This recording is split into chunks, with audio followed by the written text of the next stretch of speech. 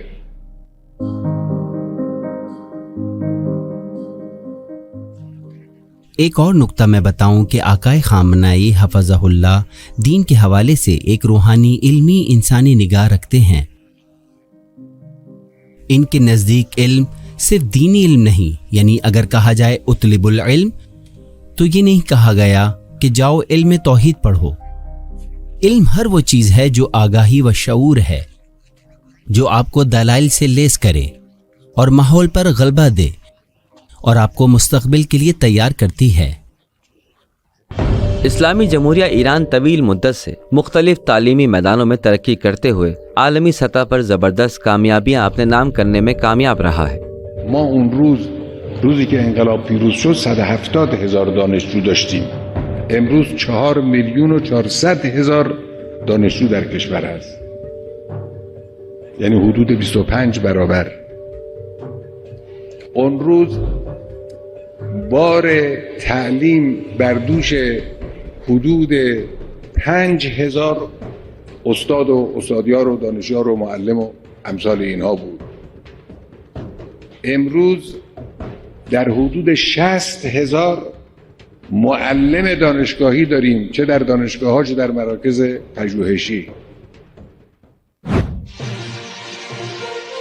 ایران میں روبوٹس کے بین الاقوامی مقابلے کا 7واں دور شروع ہو چکا ہے. روبوٹکس شعبے میں 15 لیگز کے درمیان آئیڈیاز اور پروگرامز کے مقابلے منعقد ہوئے. ان مقابلوں میں 7 ممالک Canada, Germany, Malaysia, Taiwan, Mexico, Brazil اور افغانستان کے طلباء نے شرکت کی. ایران کے تحقیقاتی مراکز آج کمیت کی ترقی یا کوانٹیٹیو ایوولوشن سے نکل کر کوالٹیٹیو ایوولوشن کی بلندی کی جانب قدم بڑھا رہے ہیں، کہ جس کا اعتراف دنیا کے پہلے نمبر کے علمی تحقیقاتی مراکز بھی کر رہے ہیں. همین حرکت علمی رو به گسترش موجب شده که پایگاه‌های اطلاع رسانی علمی معتبر دنیا اظهار نظر کنند که رشد پیشرفت علم در ایران 13 برابر متوسط دنیاست.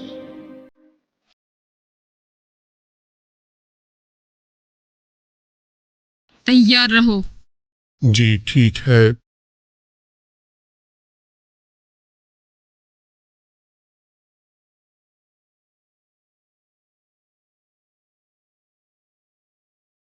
میں روبوٹ فیملی میں چوتھی نسل کا ایک روبوٹ ہوں. میری ذہانت انسانی ذہانت کی درسی ہے.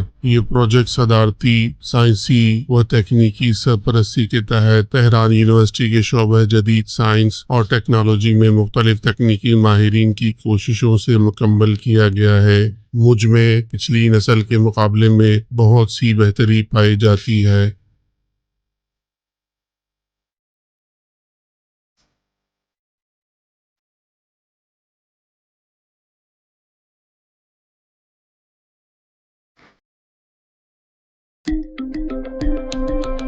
آج انڈسٹریل انجینئرنگ میں تہران یونیورسٹی دنیا کی پہلی 10 یونیورسٹیوں میں، جبکہ پیٹروکیمیکل انڈسٹری کے شعبے میں دنیا کے 4تھے نمبر پر شمار کی جاتی ہے.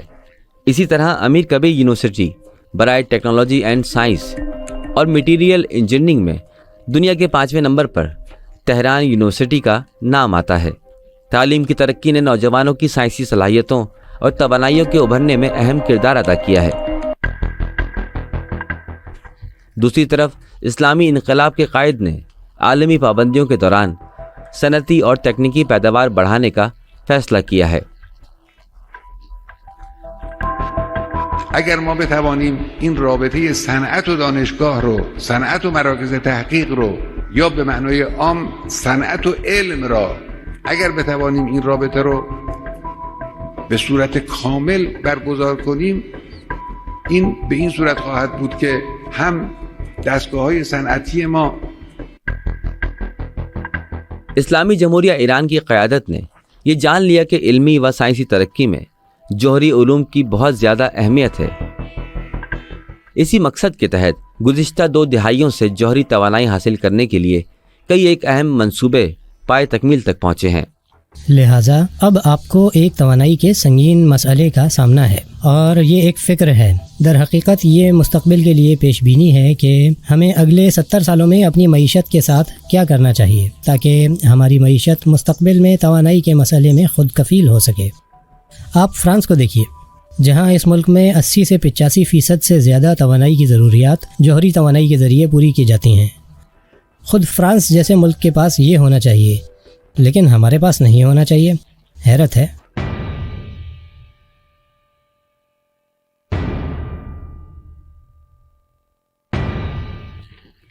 ایران میں روز بروز ہونے والی علمی و ٹیکنالوجی ترقی نے واشنگٹن اور اس کے اتحادیوں میں بے چینی اور تشویش پیدا کر دی۔ انہیں مغربی بالادستی اور تسلط ختم ہونے کے خطرے کا احساس ہو رہا ہے۔ وہ سمجھ رہے تھے کہ صدیوں سے جس نظریے کو باور کرانے کی کوشش کی گئی کہ صرف مغربی تہذیب ہی سائنسی ترقی کا راز ہے، وہ یقیناً ختم ہونے جا رہا ہے۔ این نشون دهنده این است که اونا توجه دارن که اگر یک کشوری را بخواهند تحت سیطره اقتصادی و سیاسی نگه دارن، راهش این است که نگذارن از لحاظ علمی پیشرفت کنه۔ واشنگٹن نے ایران میں ہونے والی روز افزوں علمی و سائنسی ترقی کو روکنے کے لیے ایٹمی پروگرام کے بہانے سے روڑے اٹکانا شروع کر دیے۔ میں باضابطہ طور پر ایران کے ساتھ تمام تجارتی اور سرمایہ کاری تعلقات ختم کرنے کا اعلان کرتا ہوں۔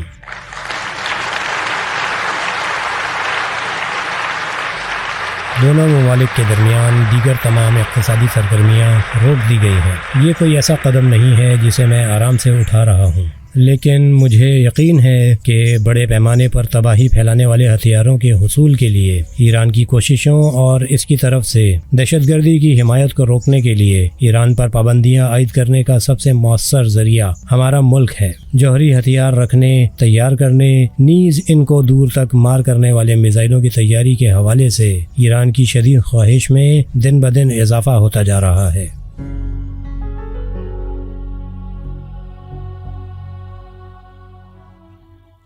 جارج فریڈمن کے بقول امریکہ کا ایران کے ساتھ مسئلہ جوہری ہتھیار نہیں، ایران کے ساتھ امریکہ کا مسئلہ یہ ہے کہ ایران نے ثابت کر دیا ہے کہ وہ نہ صرف امریکہ سے رابطے کے بغیر بلکہ امریکہ کے ساتھ ٹکراؤ اور دشمنی کے باوجود تکنیکی، سائنسی اور عسکری اعتبار سے خطے کا سب سے زیادہ طاقتور ملک بن سکتا ہے۔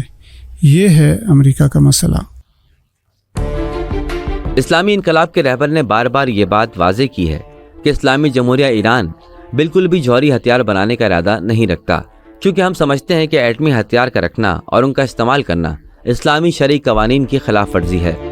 میدانند که اونچه مانع جمهوری اسلامی در زمینه تولید سلاح هسته‌ای است تهدید و توپ و تشر اونها نیست، یک مانع شرعی است، اهمیت این فتوا رو میدانند.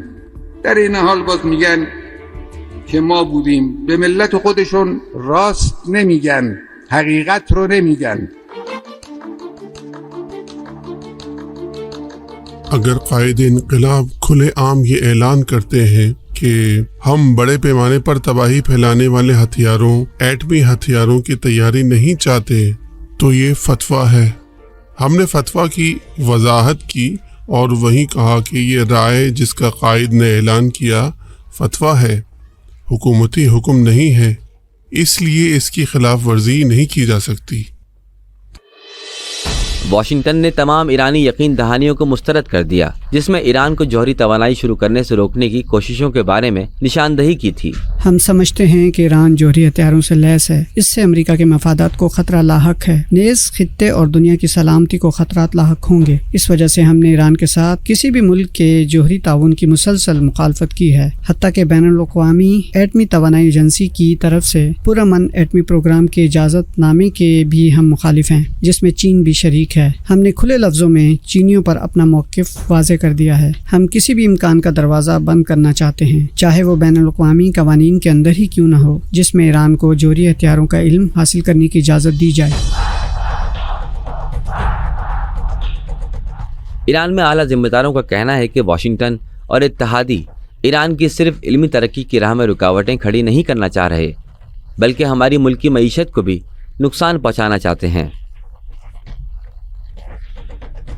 ہم جانتے ہیں کہ امریکہ کے پاس عالمی معاشی ذخائر میں سے 24% ہیں۔ عالمی پیداوار تقریباً 80,000 بلین ڈالر ہے اور اس میں امریکہ کا حصہ 20,000 بلین ڈالر ہے، اور یہ امریکہ کے ہاتھ میں ایران اور روس جیسے ممالک، حتیٰ کہ بعض یورپی ممالک اور چین پر اقتصادی دباؤ ڈالنے کا ایک مؤثر ذریعہ ہے، ایک اعلان شدہ تجارتی جنگ کی شکل میں، جو کہ در حقیقت ایک معاشی جنگ ہے۔ امریکہ اپنی بہترین معاشی پوزیشن کا فائدہ اٹھاتے ہوئے بغیر کسی خاص قیمت کے اپنی پالیسیاں دوسرے ممالک پر مسلط کرتا ہے۔ کیوں؟ امریکی پابندیاں مندرجہ ذیل طریقے سے لاگو ہوتی ہیں، بین الاقوامی کمپنیوں کو کسی مخصوص ملک کے ساتھ ڈیل کرنے سے روکتی ہیں، اور اگر آپ ان کے ساتھ معاہدہ کرتے ہیں تو امریکہ خود بخود آپ کے ساتھ ڈیل نہیں کرے گا۔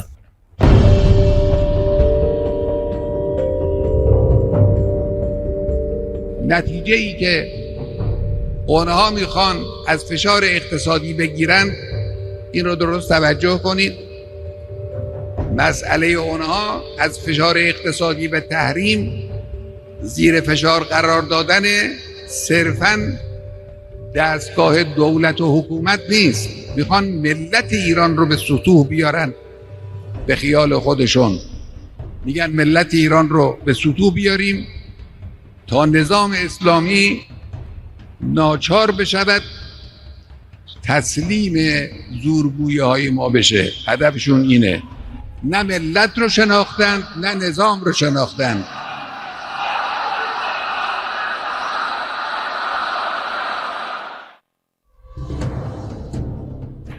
نوے کی دہائی میں باوجود پابندیوں کے ایران نے علمی اور ٹیکنالوجی کے میدان میں یکے بعد دیگرے کئی کامیابیاں حاصل کر لیں۔ اسی دوران امریکہ میں جارج ڈبلیو بش جونیئر اس کے اقتدار سنبھالتے ہی ایران اور امریکہ کے درمیان تنازعات نے کچھ نئے رخ اختیار کرنا شروع کر دیے۔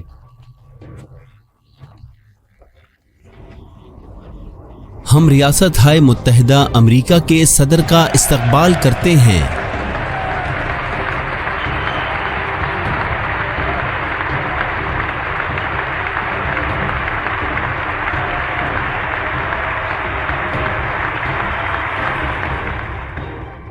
شمالی کوریا کی حکومت خود کو میزائلوں اور بڑے پیمانے پر تباہی پھیلانے والے ہتھیاروں سے مسلح کر رہی ہے، جبکہ وہ اپنے شہریوں کو بھوکا مار رہی ہے۔ ایران بھی ان ہتھیاروں کے حصول اور دہشت گردی کرنے کی مسلسل کوشش کر رہا ہے۔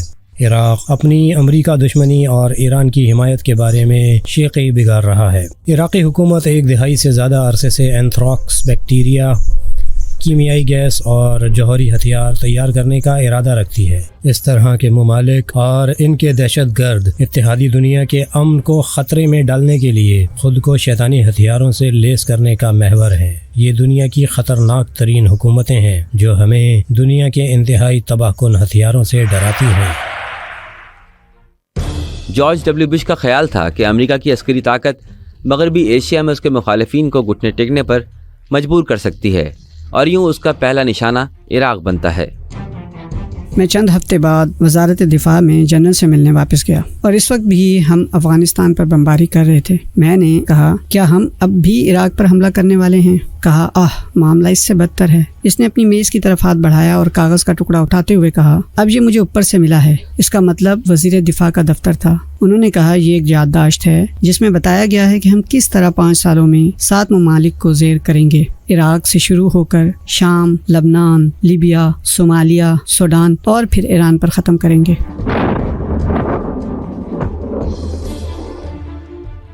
جارج ڈبلیو بش کے جنگی جنون نے امریکی فوجیوں کو عراق اور افغانستان کی دلدل میں دھنسنے پر مجبور کر دیا، اور اسی دوران انہوں نے ایران کے خلاف بھی الیکٹرانک وار کا آغاز کر دیا۔ لیکن جلدی انہیں اس بات کا احساس ہو گیا کہ ایران کے ساتھ کسی بھی قسم کی جنگ کی صورت میں انہیں بھاری جانی اور مالی قیمت ادا کرنا پڑ سکتی ہے، اور اس کے باوجود ایران کے اسلامی نظام کا خاتمہ بھی ممکن نہیں ہوگا۔ مجھے یاد ہے کہ جب امریکہ نے افغانستان پر حملہ کیا تو CNN کے خبر نگار نے رابطہ کیا اور پوچھا، اب امریکہ آپ کے مشرق میں افغانستان کے اندر موجود ہے اور اس طرف مغرب میں عراق کے اندر ہے، کیا آپ کے لیے پریشانی کا موقع نہیں؟ میں نے کہا نہیں۔ ہم سمجھتے ہیں کہ امریکہ اپنے قدموں سے بھنور میں داخل ہو چکا ہے اور اب اس سے باہر نہیں نکل سکتا۔ ایران میں سپریم لیڈر آیت اللہ سید علی خامنائی اس وقت بش کی جانب سے ایران کے خلاف نفسیاتی جنگ کو بغور دیکھ رہے تھے، اور اسی دوران امریکہ نے ایران پر مزید پابندیاں لگانا شروع کر دیں۔ ہم ایران سے لاحق خطرے کا مقابلہ کرنے میں جتنی دیر کریں گے مسئلہ مزید بگڑے گا، اسے حل کرنا مشکل ہوتا جا رہا ہے۔ خطرے کی جامع نوعیت کے پیش نظر ہمیں ایرانی حکومت کی طرف سے لاحق خطرے کو روکنے کے لیے اپنے اختیار میں موجود تمام آلات کو استعمال کرتے ہوئے جامع حل اپنانے کے لیے تیار ہونا چاہیے۔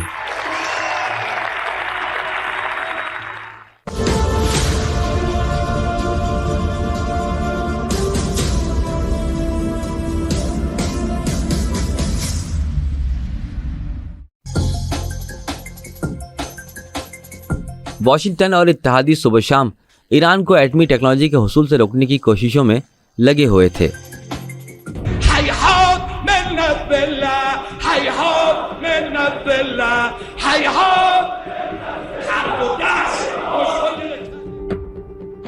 تو دوسری جانب ایران کے رہبر سید علی خامنائی نے امریکی اور مغربی سازشوں کا منہ توڑ جواب دیتے ہوئے ایرانی ایٹمی ٹیکنالوجی پروگرام میں تیزی لانے کا حکم دے دیا، اور اپریل 2006 میں ایران نے رسمی طور پر اعلان کر دیا کہ وہ 3.5 یورینیم کی افزودگی کے ساتھ دنیا میں ایٹمی ٹیکنالوجی رکھنے والے ممالک کی فہرست میں شامل ہو چکا ہے۔ میں نے سرکاری طور پر اعلان کیا ہے کہ ہم ایک ایٹمی ملک ہیں، ہمارے پاس 0 سے 100 یورینیم افزودگی کی جوہری ٹیکنالوجی موجود ہے۔ ہم اسے پرامن مقاصد کے لیے استعمال کریں گے، جیسے کہ توانائی، ادویات، زراعت اور دیگر شعبہ جات ہیں۔ بین الاقوامی ایجنسی کے کیمرے بھی وہاں موجود ہیں اور ہماری سرگرمیوں کی مسلسل نگرانی کر رہے ہیں۔ آپ بھی آ کر دیکھ سکتے ہیں، ہماری سرگرمیاں شفاف اور کھلی ہوئی ہیں۔ ہم بعض دوسروں کے جیسے نہیں ہیں کہ اس کام کو چھپا کر رکھیں۔ ہمارے پاس جو کچھ ہے وہ کھلا ہے، یہی چیز ہماری سچائی اور پرامن ارادوں کا ثبوت ہے۔ مغربی ملکوں نے ایران کے ایٹمی ٹیکنالوجی پروگرام کو روکنے کے لیے ہر قسم کا دباؤ بڑھانے کی کوشش کی۔ ایران کو جس وقت میڈیکل شعبے کے لیے 20% یورینیم کی ضرورت تھی، تو اس کے حصول کے لیے مغربی ملکوں نے مختلف قسم کی سخت شرائط عائد کر دیں۔ شاید یادتون باشه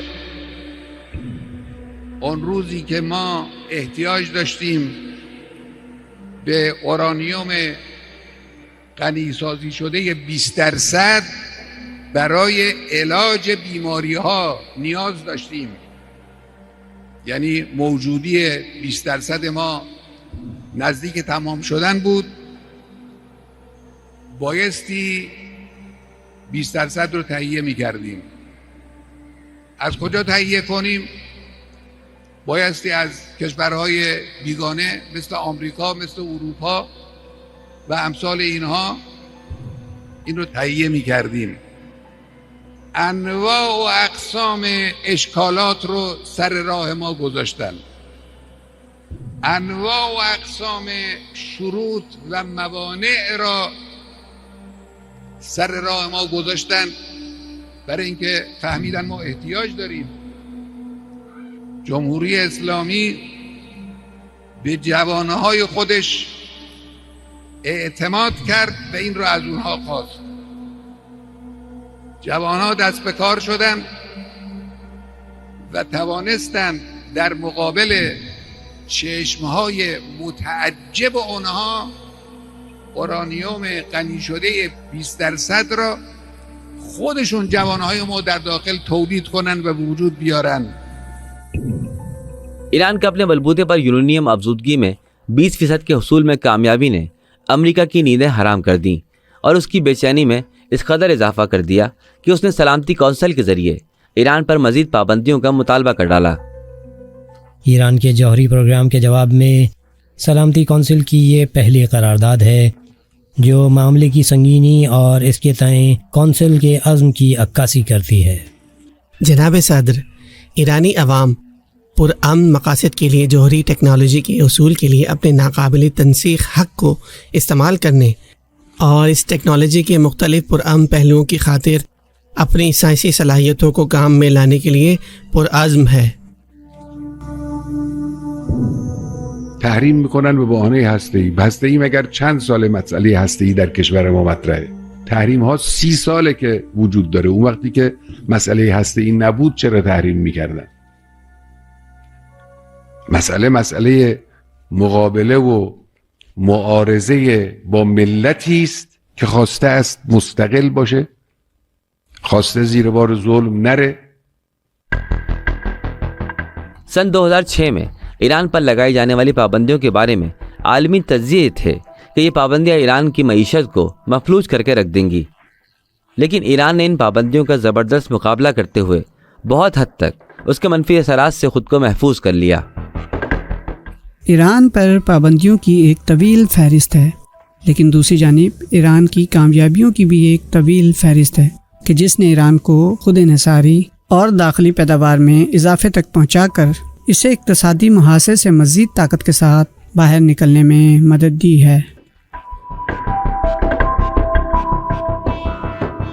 تحریم رو برای این انجام داد که بلکه اقتصاد رو فلج کنه، کشور رو فلج کنه و عقب نگه داره. نتیجه چی شده؟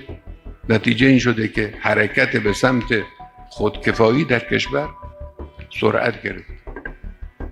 ما عادت کرده بودیم، ملت ایران در طول سالهای متمادی عادت کرده بود که همه چیز رو وارد کنه. ما حالا به برکت تحریم هایی که کردن عادت کردیم که همه چیز رو اول خودمون بریم به سراغ ساختن و تولید کردن.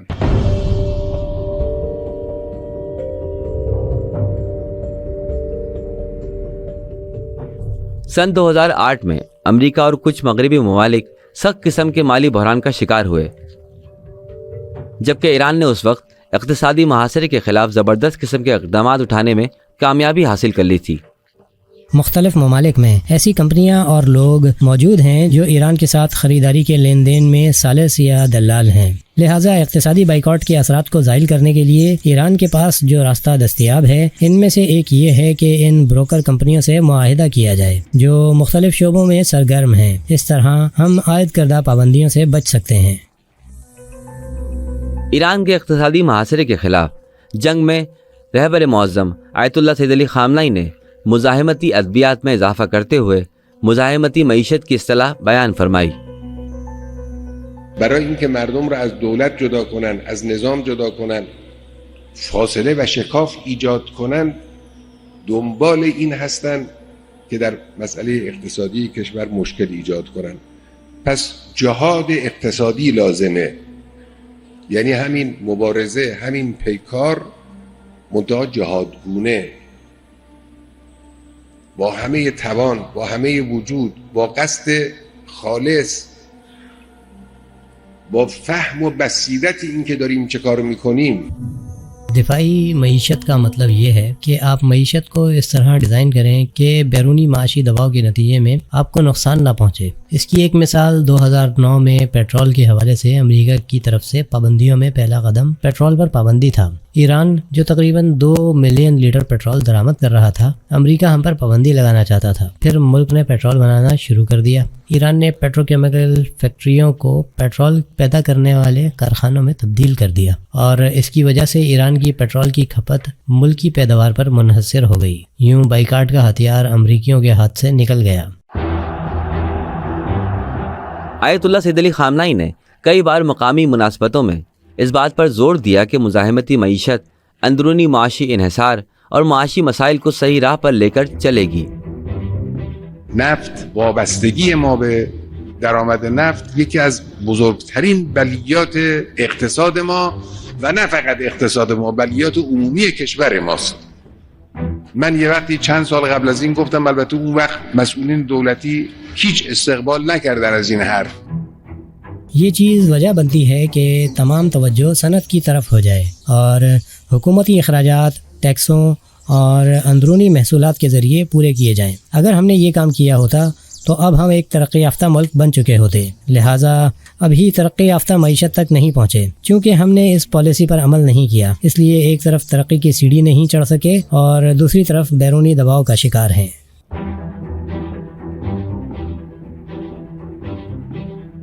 وہ دن آ گیا جب تیل پر انحصار کرتی معیشت کو دوسری اقتصادی چیزوں پر انحصار کرنا تھا۔ تو یہ وہی معاشی منصوبہ تھا جس کو سید علی خامنہئی نے ایرانی حکومت کے سامنے رکھا تھا کہ اس طرح انتہائی کم وقت میں ہم تیل پر انحصار کرتی معیشت کو تیل کے علاوہ چیزوں میں بدل سکتے ہیں۔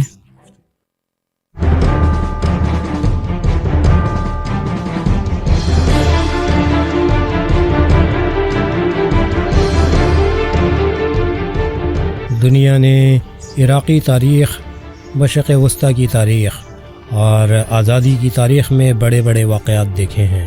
عراق میں جمہوریت کا عروج پورے مشرق وسطیٰ میں اصلاح پسندوں کو امید دیتا ہے، جبکہ تہران اور دمشق کو بہت مختلف پیغام دیتا ہے۔ اسلامی جمہوریہ ایران کا کہنا ہے کہ اسلامی انقلاب کے 40 سال بعد بھی ہم آج تک معاشی خود انحصاری کی کوشش میں ہیں، کیونکہ معاشی استحکام ہی سیاسی خود مختاری کو محفوظ کر سکتا ہے۔ ہم نے ملک کے تمام بنیادی شعبوں میں آزادی حاصل کی۔ سیاسی طور پر ہم نے اسلامی انقلاب کے بعد سیاسی آزادی حاصل کی۔ دوسرے مرحلے کی تکمیل تک پہنچنے کے لیے ہمیں معاشی، سماجی اور ثقافتی آزادی حاصل کرنا ہوگی۔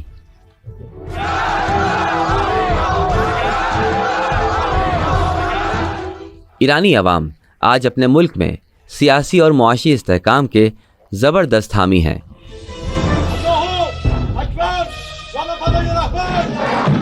لیکن وہ یہ بھی سمجھتے ہیں کہ ان اہداف کا حصول مضبوط عسکری دفاعی قوت کے بغیر ممکن نہیں ہوگا۔ وَأَعِدُّوا لَهُمْ مَا اسْتَطَعْتُم مِّن قُوَّةٍ وَمِن رِّبَاطِ الْخَيْلِ تُرْهِبُونَ بِهِ عَدُوَّ اللَّهِ وَعَدُوَّكُمْ۔ آمادگی شما، ابراز قدرت شما دشمن رو به عقب نشینی وادار میکنه، دشمن رو میترسانه. این اون دستوری است که قرآن به ما داده است، باید این آمادگی ها رو روز به روز افزایش بدیم. یہ وہ دور تھا کہ جب صدام حسین نے نوزائیدہ اسلامی جمہوریہ ایرانی حکومت پر اچانک حملہ کر کے سب کو حیرت میں ڈال دیا، جبکہ اسلامی جمہوریہ ایران اس وقت اپنے دفاع کے لیے نہ تو ضروری اسلحہ رکھتا تھا اور نہ ہی اس کے لیے تیار تھا۔ جنگ کے ابتدائی دنوں میں صدام کی افواج کے مقابلے میں ہمارے وسائل اور ہتھیار بہت کمزور تھے اور ان میں سے کچھ استعمال کے قابل نہیں تھا۔ شاہ نے یہ ساز و سامان اور صلاحیتوں کو امریکہ سے خریدنے کے لیے اربوں ڈالر ادا کیے تھے اور ان کو ذخیرہ کیا تھا۔ جنگ شروع ہونے پر ان میں سے کچھ استعمال کے قابل نہیں تھا۔ ہم نے دریافت کیا کہ اگر ہم خاردار تار خریدنا چاہتے ہیں تو کوئی ہمیں فروخت نہیں کرے گا، کیونکہ انہوں نے ہم پر پابندی عائد کر رکھی تھی۔ 8 سالہ مسلط شدہ جنگ کے خاتمے کے بعد اسلامی جمہوریہ ایران نے اپنی افواج کو مسلح کرنے کے لیے اسلحہ سازی کی جانب توجہ دینا شروع کی۔ امام خمینی اور رہبر انقلاب کی ہدایات اس بات کی طرف اشارہ ہیں کہ ہمیں اپنی ضرورت کے مطابق ہتھیاروں کی تیاری کے ذریعے خود کفالت حاصل کرنی چاہیے۔ ہم نے اپنی امریکی دشمنی کے آغاز میں خاردار تاروں سے لے کر سارا ابتدائی ساز و سامان تیار کرنا شروع کر دیا تھا۔ وہ کوشش کر رہے تھے کہ انقلاب کے آغاز سے ہی ہمیں خاردار تاریں بھی بنانے سے روکیں، لیکن ہم نے اپنا ارادہ پورا کیا۔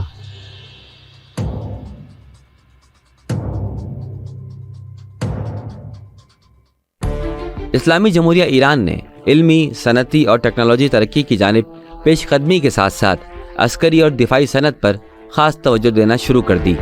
دفاعی صلاحیتوں اور خود کفالت کے حوالے سے میں بتاتا ہوں کہ جناب رفیق دوست جو سپاہ میں آلات اور سپلائی کے محکمے کے عہدیدار ہیں، انہوں نے ایک سیشن میں RPG راکٹ اور دوسرا جنگی ساز و سامان بنانے کا فیصلہ کیا اور ہم اس کے ساتھ تھے۔ ہم مختلف جگہوں سے خریداری بھی کرتے تھے، لیکن وہاں ہم نے دفاعی مصنوعات میں خود کفیل ہونے کا عہد کیا۔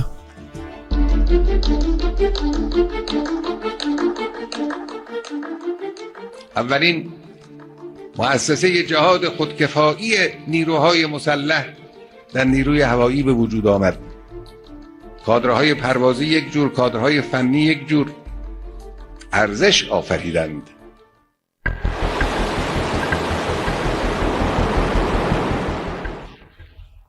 ہم اس بات پر مبنی نظریہ اپنا رہے تھے کہ کسی بھی حملے کی صورت میں ہمیں سب سے پہلے اس حملے کو پسپا کرنے کے قابل ہونا چاہیے۔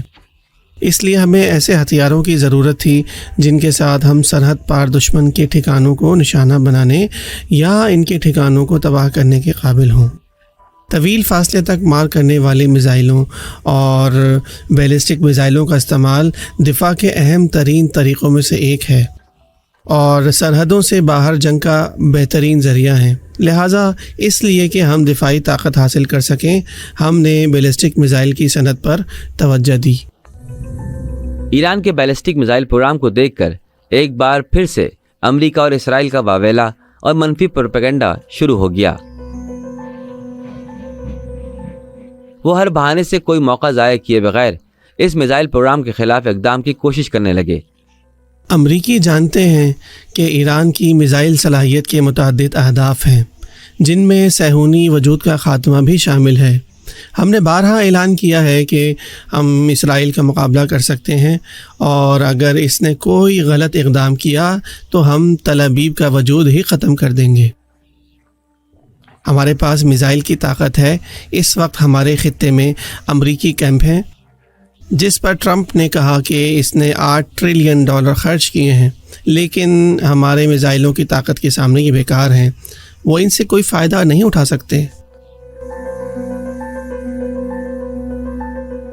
ما امروز در بخش نظامی تا حدود زیادی به این بازدارندگی رسیدیم.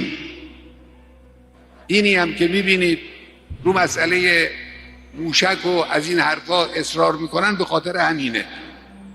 میدانن که ما به بازدارندگی رسیدیم، به نقطه تثبیت رسیدیم، میخوان کشور را از این محروم کنن و البته هرگز نخواهند توانست.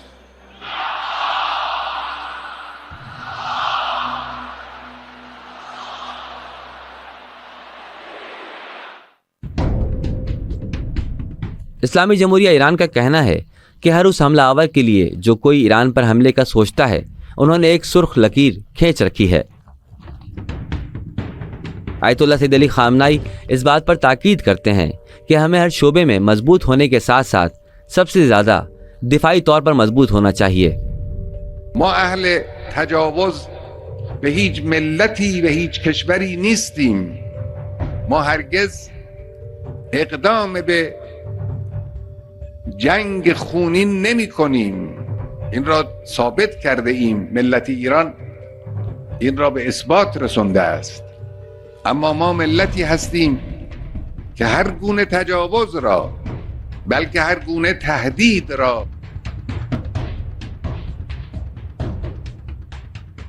جو حکومت کسی بھی استکباری نظام کا خالی ہاتھوں سے مقابلہ کرے گی اسے ضرور نقصان پہنچے گا۔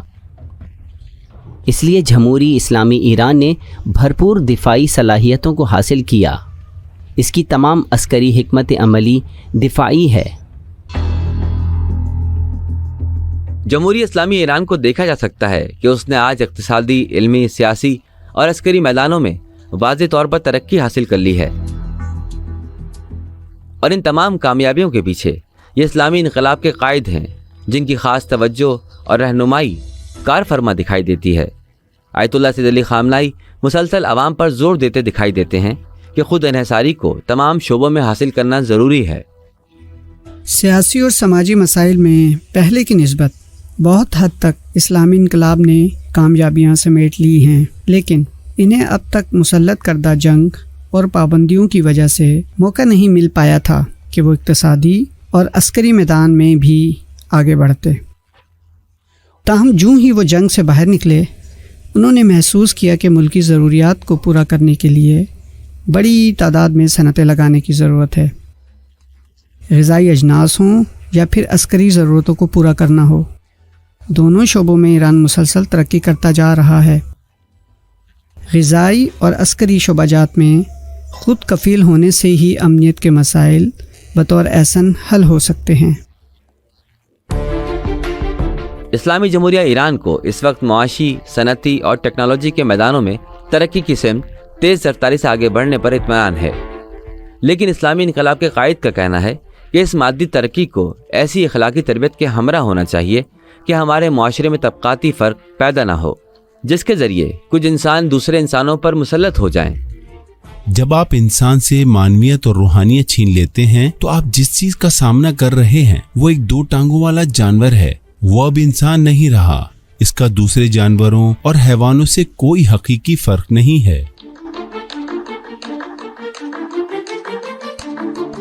وقتی نگاه مادی شد، سود پرستانه بود، دور از معنویت بود، دور از اخلاق انسانی بود، نتیجه این می شود که قدرت نظامی و قدرت سیاسی و قدرت اطلاعاتی در راه به زنجیر کشیدن ملت ها به کار می رود. تمدن غرب در این چند قرن اخیر که به اوج رسیده هیچ هنری غیر از این نداشته است.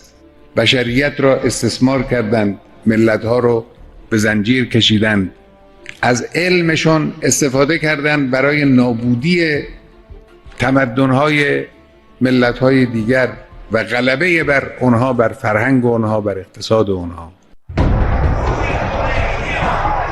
آیت اللہ سید علی خامنہ اس بات پر تاکید کرتے ہیں کہ مادی ترقی اور روحانی ترقی کا اتحاد ہی اصل اسلامی معاشرے کی تشکیل ہے، جو در حقیقت اسلامی تہذیب کی تشکیل کا اہم ترین مرحلہ ہے۔